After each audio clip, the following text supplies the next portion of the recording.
4 kayakers lost in Zoar Valley last night. They had to be rescued by the Erie County Sheriff's Office. Now, this is some infrared video from the Air 1 helicopter. Those 4 moving dots, see them there? They are rescue crews heading towards the group.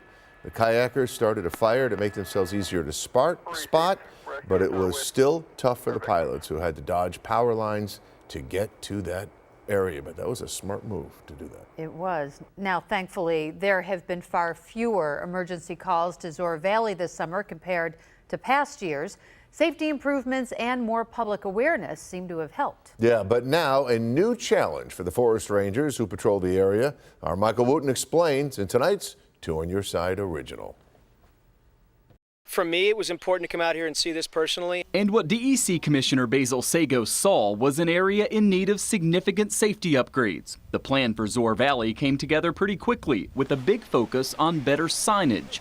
But almost as soon as they went up, some came down. People purposefully removing the signs, especially those with the warning to keep back 15 feet from the gorge. Very shortly after the signs were initially installed, we had 14 of the 15 signs that were put up on the north side pulled. Criminals breaking the law and also putting people in serious danger. Last year, we explained why it can be so deadly to get too close to the edge. The drop-off is only part of the danger. Yes, it's 400 feet to the creek. That's more than a football field straight down. But it's also the geology here. The shale rock along the edge is often unstable and can easily give way.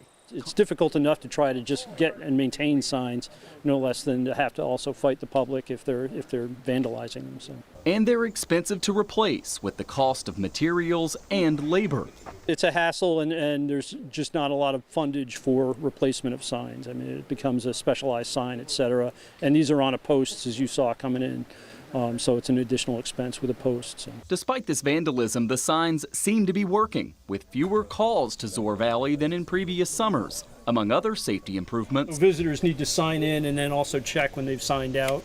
New trail registration books, similar to what's been in use in the Adirondacks, helping keep track of who is visiting. Give some basic information, their basic plan for the day, and then sign out. That way, if you do turn up overdue, we have a point of contact and some other basic information. Part of the ongoing effort to make Zoar Valley a safer place for all of us. Michael Wooten, Channel 2 News.